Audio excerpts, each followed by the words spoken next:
think I've seen it. Like I imagine that he did, but I don't. I think he got called for a travel one time, and I was amazed. I'm like, wow, they called travel. But like with the ball in his hand, it's like it's a different level of what he was doing versus his daddy has else. him well prepared. His mom was his coach his whole life. Shout out to moms out there. So I know it's Father's Day this month, though. We'll get our flowers. So my NBA 2K fans will appreciate this. I'm taking the Spurs in the real life manifestation of Jackson Baldwin. You know what I mean? Here we are. Spurs in 5. Knicks in 6. Knicks in 6, huh? Okay. Knicks in 6. Okay. You know, say okay. You know what I mean? But yeah, you know, for those of you not in the know, there was a version of 2K. I want to say it was 2K21. You had Freddie Staples, Jackson Baldwin, and then you had like the big Jokic guy. And those were the top picks in the draft that you can go on and like develop your career with. And they come in instant stars and all that kind of stuff like that. But yeah, I got Spurs in 5. So, Mr. Logical, moving on. So, the Memphis Grizzlies are the only team that stood up against Adam Silver and his 3-2-1 proposal, which is kind of redundant anyway because Adam Silver only does what the owners want him to, you know, what the owners allow him to, even though he's the face and we shit all over him for these decisions. You know what I mean? Right. Like the Memphis Grizzlies are the only team that voted against this. And they voted against it because they got screwed. Because now that this rule is in place, you know, they made this trade for Jaren Jackson with the Jazz. You know, now they're picking number 3. So next year, you know, they can't pick, you know, they can't get a top 5 pick because that'd be 3 years. But that's working on the assumption that the Jazz are going to be draft, you know, they're going to be. No, it is, but all it takes is an injury or two, and which is the problem with this rule, right? Because I was thinking about this earlier. Knock on wood. Now, first of all, this rule should be called the San Antonio Spur rule, you know, because they went out here and had rookie of the year galore, right? You know, they had Wemby, they had Castle, they drafted Dylan Harper this year. You know, he wasn't rookie of the year, but you get the point. And then my brain is not working right now, but they drafted somebody else too. But they had another guy that was capable. That might have been Vassell actually. But the point being is that the Spurs live in these drafts getting these star players. So my thought about it was, if I'm a small market team, why would I vote yes for this? You know what I mean? Because the number one thing that we talk about is ain't nobody going to Memphis Memphis. Ain't nobody going to Cleveland. And I mean, you can look at it through the lens right now as like, hey, we're the Cleveland Cavaliers. We just made the Eastern Conference Finals. That doesn't apply to us. Not right now. You know what I'm saying? But then my other thought was, knock on wood, that's where the knock on wood comes in. What if Wemby gets hurt next year? Or, you know, SGA gets hurt next year, and one of these two teams that I just said goes to the play-in, and then they get into the draft lottery and ends up with a top 3 pick. What did you just accomplish? Like, and this is part of my argument for the tanking rules altogether. The tanking rules,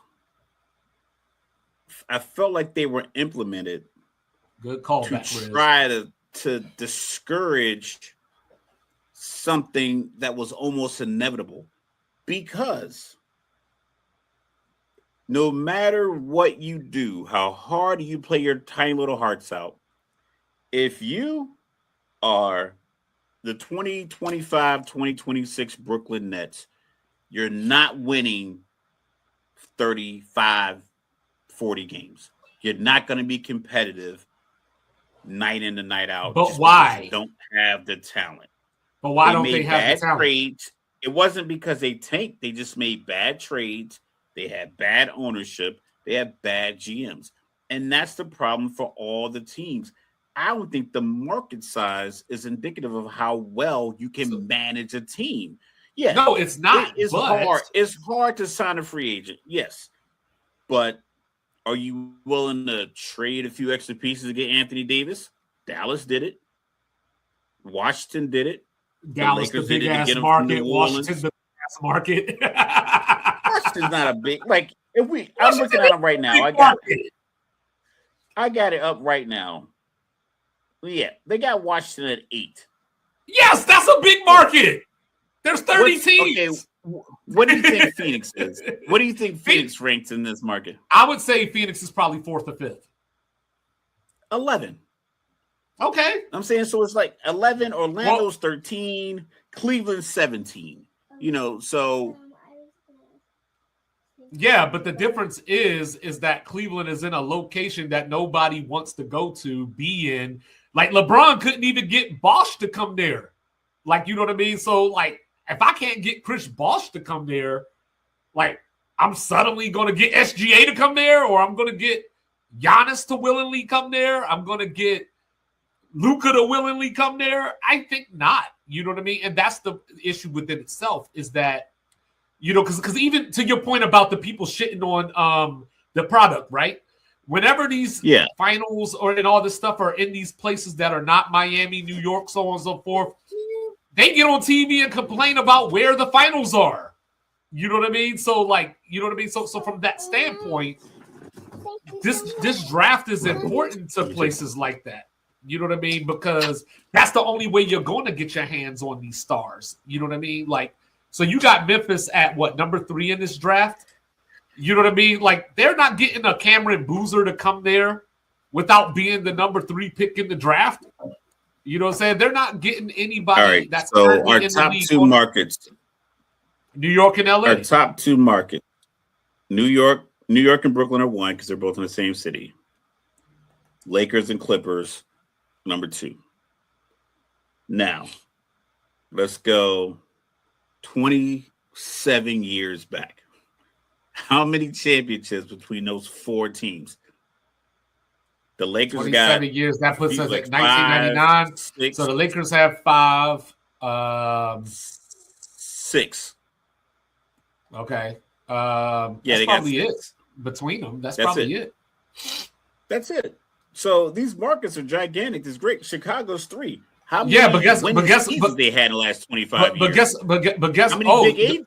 Hey, no, you don't. Don't you forget what happened from 2015 through 20.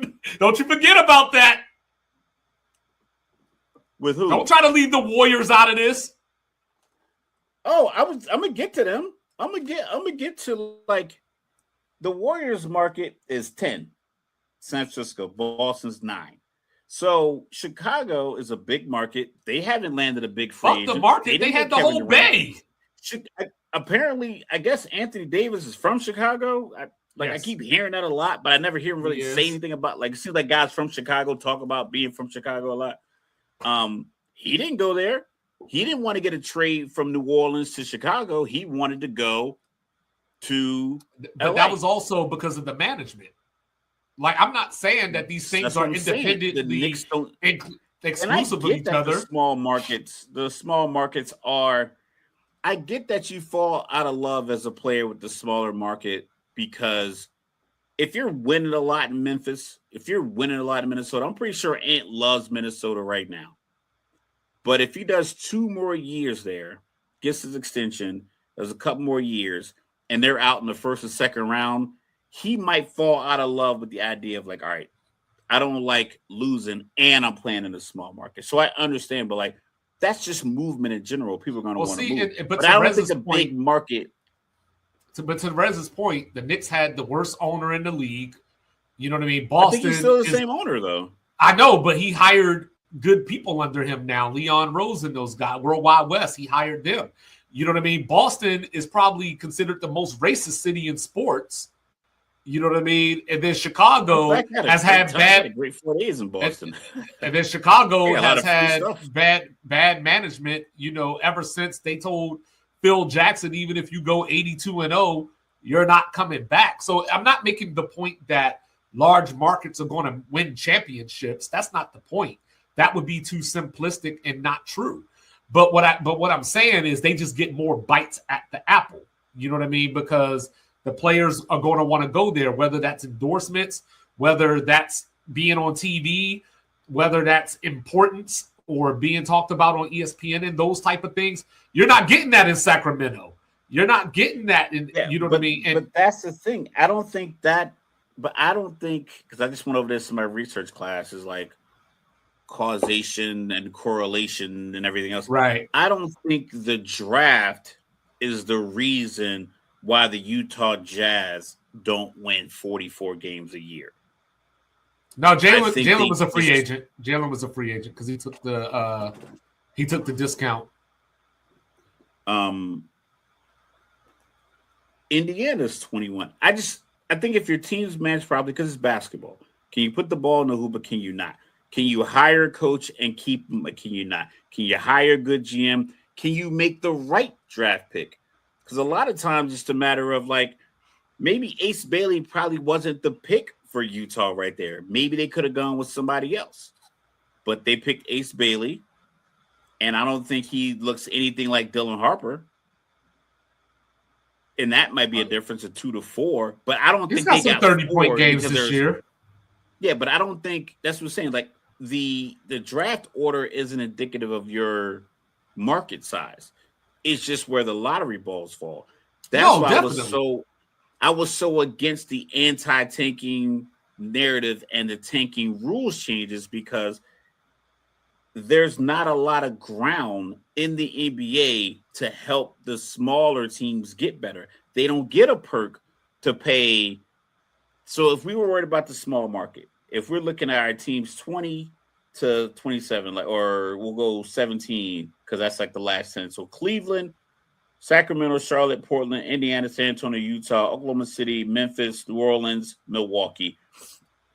Sprinkle those guys. None of those teams getting free agents besides OKC. So now you say, all right, cool, you're a small market. And that's just because of the success that they have now. And we understand the billboard aspect or the marquee aspect of having a marquee player. You guys are going to be able to offer X amount of percentage more than a big market team. So if the Lakers are offering, we'll just say Paul George, for example, because he's always been like a big free agent piece the last few years. The Lakers, you're a bigger market. You can only offer him 4 years, 160. Milwaukee, you can offer him 4 years, 175. Exactly. Like give them but the league would have to build that in, but the league doesn't build that in to allow for such a transition. Like with the NFL, you finish last, you draft first. We're going to give you your opportunity to rebuild your team. They don't say, oh, you didn't play your starting right guard in the last game, so you get penalized and your top 10 pick is now 7 to 9. It's like, no, you need to get this best player so we can put you, Las Vegas Raiders, on Monday Night Football against Kansas City, and the score is not going to be 35-0 at halftime. We need you competitive because we only get X amount of games per week to showcase our league. Right. The NBA is spoiled because they have hundreds of games to play, and they treat it as such. That, we don't care about Orlando versus Brooklyn. You should. Brooklyn's a major market. It's East Coast. Orlando's a young team. You should want both of them to be good. All right, so let me go into the past and bring it back. Okay. Yes, and you know what I'm saying? Because it's the same thing that I always say. Because in the NFL, I can draft Aaron Donald. But it don't matter if my quarterback can't complete a pass. We'll talk about Myles Garrett later. You know what I'm saying? And, you know what I'm saying? But in the NBA, if I get my hands paused on Darren Peterson, that could change everything. You know what I mean? That's just a draft position. That's not indicative of the market size. No, it is indicative though. Like the draft is its own separate thing. But the thing is that you wouldn't get a Darren Peterson without a draft. So, like, yes, you still have Hence to be why I lucky thought you to should end up not in that have changed the position. rules. Yeah, You that's know, why you still have to be lucky to end up in that position. No, we're not, because because I don't. You think that you like the new change? That's my thing. I don't. Okay. I don't like the new change. Change should help the team. I think this change helps the narrative. No, this is the problem. This is the problem. I don't think it helps any actual basketball teams. I don't like the change. What I think is, if y'all wasn't fucking around, I wouldn't have to do something like this. So it's the same thing with the 65-game rule. Like, if y'all weren't sitting out these nationally televised games and this was a national topic, then I wouldn't have to create a 65-game rule for you to win MVP. But so I'm not saying that I agree with it, but I'm just saying, like, if you didn't cause and effect.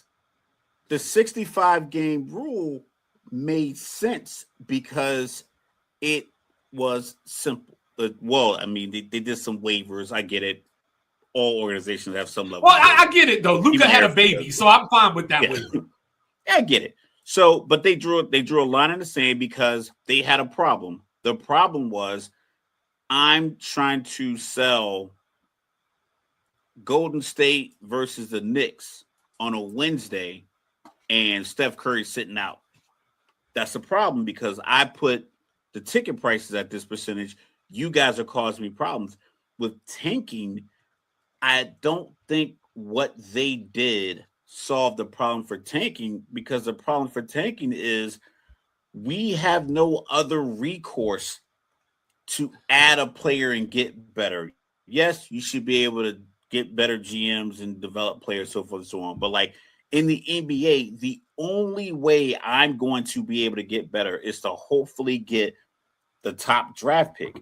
So now as a team, you're just taking that away. Like, yo, I don't have the horses. I don't like, and there's no relegation and everything else. If Brooklyn still won't have the horses to compete next year, they simply won't. Who am I a fan of? The Washington Wizards. The Washington Wizards. So within the last 2 to 3 weeks of the regular season, the Wizards played the Bulls twice. So the Bulls ended up with the 4th pick. Obviously, Washington got the 1st pick. You know what I'm saying? Both of those games that Washington played the Bulls, they dug into their G League stash.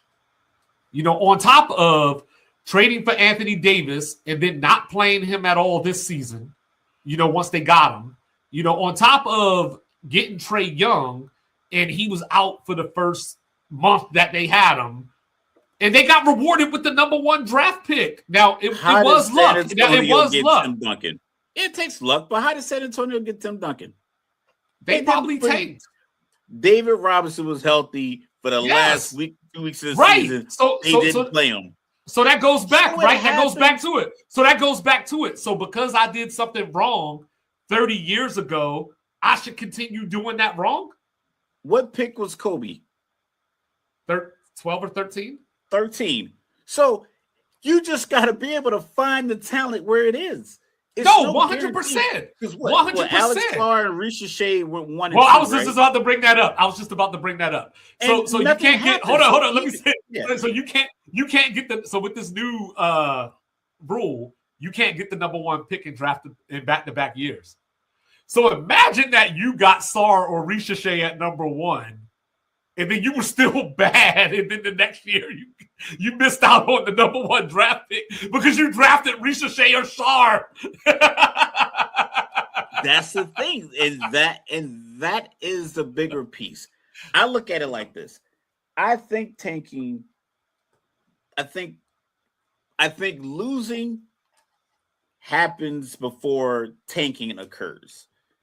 We talked about James Harden when he was in the locker room wearing a fat suit in Houston, and he said stuff at the press conference like, I can't win with these guys. He knows early in the season you can't win. Brooklyn had 5 picks last year, like the first round. None of them were top 5, and none of those guys probably had an ESPN highlight all year long. And that's unfortunate to get that many guys in one draft and it not work out. But that's not a tanking problem. That's just they were losing games. Indiana was down Halliburton. They moved Evan, what's the boy name that went to Milwaukee? Evan Turner. Miles Turner. I keep saying Evan Turner. Miles Turner. They moved some pieces and it was like, okay, we're gonna let these guys we have on the team play out and do. And then you know what they did? They traded Mathurin at the midseason, and they got Zubac and sat him down for like a week. and then it didn't work out. Like just the lottery balls will get you the results you want. So if I'm Adam Silver, I'm like, listen, personally, I always say this: I'm not changing the tanking rules because it is a lottery. It is no guarantee that if you get the number 2 pick or the number 3 pick, it's going to change your franchise. Because I know the guy that I just ordered a pair of his shoes the other day. He went number 3 overall. Another guy went ahead of him, and that league or that team's been cursed ever since. And the other guy is arguably the greatest of all time. And he went 3. So it's like it just what happens. These guys have to play, and you got to develop. I just think they legislated it to the point where now, if we think about okay, who was a terrible team last year?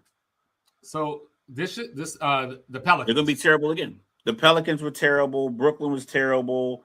The Clippers are probably going to be awful. Sacramento is going to be awful.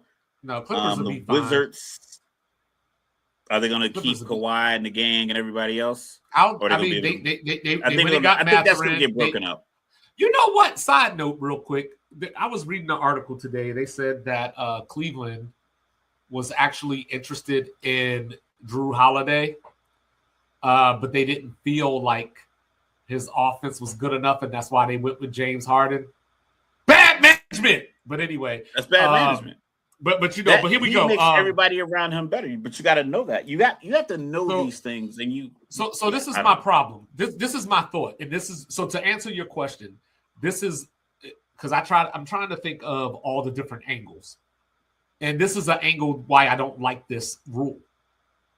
Because now, to some degree, I could argue, depending on who you are, all you did was move tanking from the top pick to the playoffs now, because now play-in teams are involved in this lottery. You know what I mean? So now if I'm a play-in team, hypothetically, I'm going to just use a team that was in the play-in this year. Let's use Portland. Well, no, because Charlotte's got good players, though. But that's what I'm saying. Charlotte's going to be able to be in that little mix of that 7 to 10 with the potential of getting a 1, 2, or 3 pick or something because of the math, the way it works out. Whereas Indiana, okay, Sacramento's still going to be terrible. Brooklyn's going to be terrible. Memphis is going to be terrible. New Orleans is probably going to be terrible. And they're not even going to get a shot. Memphis does draft good. They're not even going to get a shot at getting one of these top guys in the 2027 draft. Right, but what I'm saying is though, like if you're one of these play-in teams, you know what I mean, and you lose the play-in game and you get into the lottery, you know what I mean. So that's why I was using Portland as an example, because I'm just saying, like, you know, Drew Holiday's another year older. You know what I mean. Donovan Clingan, you still have to figure out what you have with him. Shaden Sharp and Scoot Henderson, somebody's probably got to go because now you got to make room for Dame. Dame doesn't got much time left, right? So if I'm in a position where I'm like, hey, I could get this 8 seed and get swept by the Spurs, you know what I mean? Or I could lose and get a top 5 pick potentially. Like, so all you did was move the tanking to where you don't for sure need it to be. Exactly. Like I said. You know what I'm saying? So that's why I don't like it. NBA didn't have a real problem with tanking. They had a tanking conversation that they treated like a problem. They tried to legislate it and they made it worse.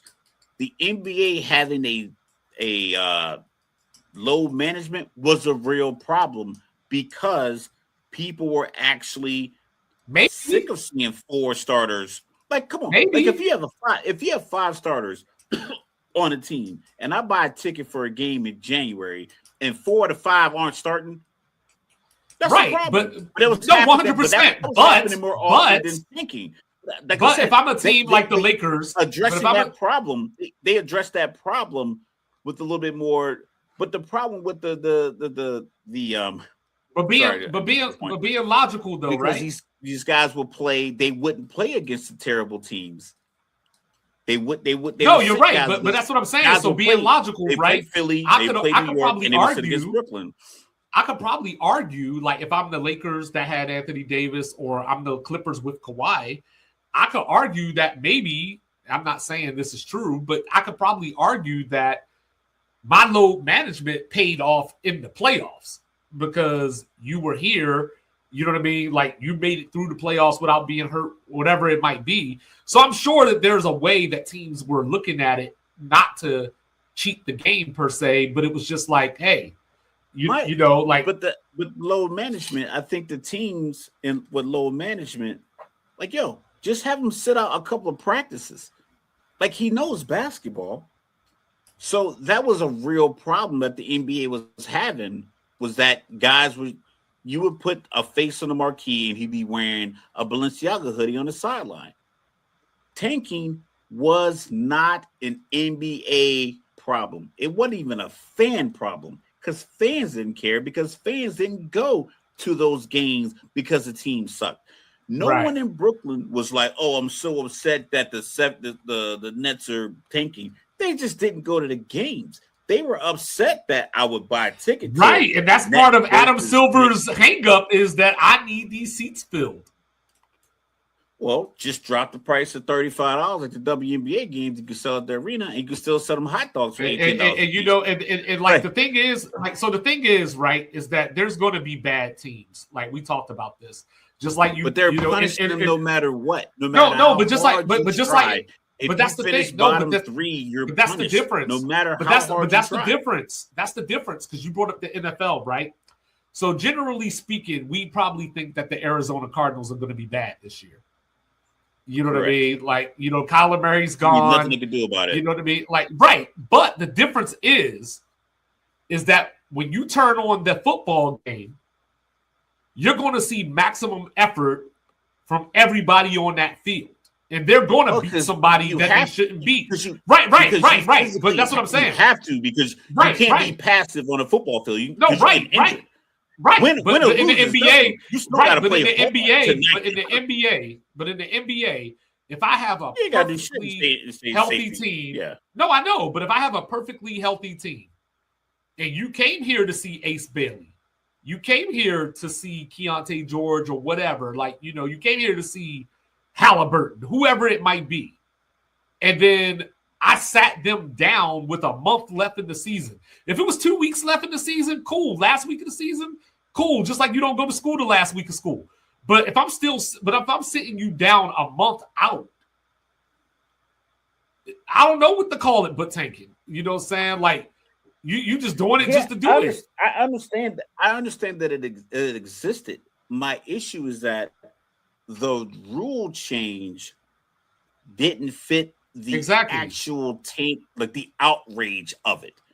Like I was saying, I understand like tanking existed, but I didn't think it existed to the point where you have to come up with the rule for it. And now, no matter what, there will be a team that is 28th, 29th, and 30th in the league. No matter how hard you know what's funny about that? You know what's funny about that? And then I'll wrap it up with this.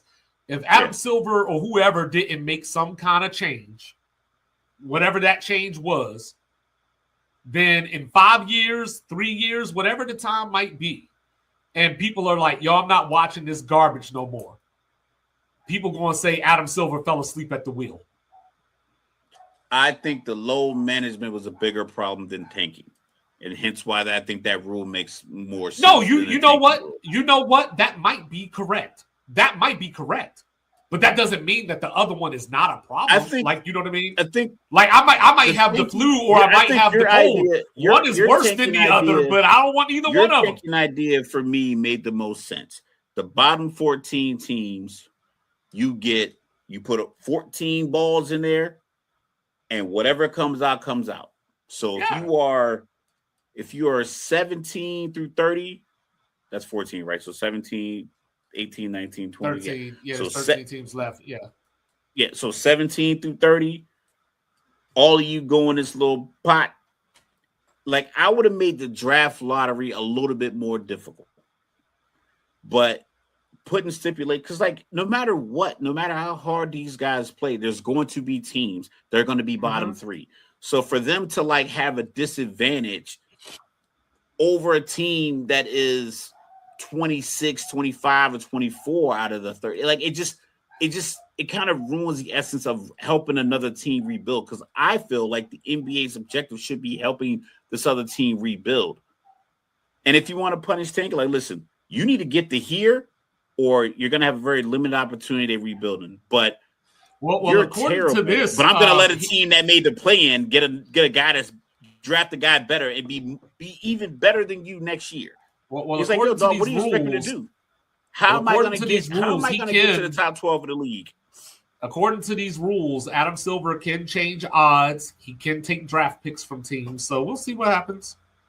We'll see. Hence why, like, that's the problem. That's why, they didn't have a real problem, because they didn't come up with a real solution. This is only a 3-year thing. This is only a 3-year thing, and then after 3 years, what's the stipulations on the 65 game? They're going to vote on it. As far as the 65 game thing doesn't have stipulations on it. It's locked in because it made sense. When it makes sense, you keep it. It doesn't make sense. That's why you have to do a trial period. Well, no, because I truly don't think that you can stop tanking. You know what I'm saying? You can shift where the tank goes and all that stuff. But at the same time, like, you have to, as a commissioner, as a boss, whatever the case may be, I have to show you that there are consequences for lack of effort, for constant mediocrity, for not caring to be better. You know what I mean? That's my job, is to put the best product on the court. Yeah. Now, I might make some missteps to get there, but I got to do something. Sure. Yes, and to Rez's point, he was like, it's not the NBA's responsibility to help a team rebuild, but they understand the small market, and they instituted the rule that allowed your current team to offer you an extra year on these supermax contracts. So they understand that is incumbent upon them as a league to help the smaller market teams or the smaller teams keep their players. So in that same vein, they should be in the same position. Like, hey, how do we help these teams get an opportunity to get better players? That's all I'm saying. The management has to figure it out. But I don't like the NBA kind of taking that opportunity away, even if you play terrible. It's like, hey, it is what it is. Someone's going to be awful. Somebody's going to lose a lot of games. That's just what it is. And that's what I'm saying. But that's the overall thing. There's always going to be a bad team. You know what I mean? Just like I brought up last time we had this conversation, I brought up the injury thing. Like, what if I'm only bad because my best player got hurt or whatever the case may be? So there's there's those lines of subjectivity that get in the way. But that's we wouldn't be here. I like your rule with the one. Every team gets one lottery ball. They hit that little thing, and there's 14 balls in there, and they go from 14 to 1 live on TV. There you go. But hey, 14.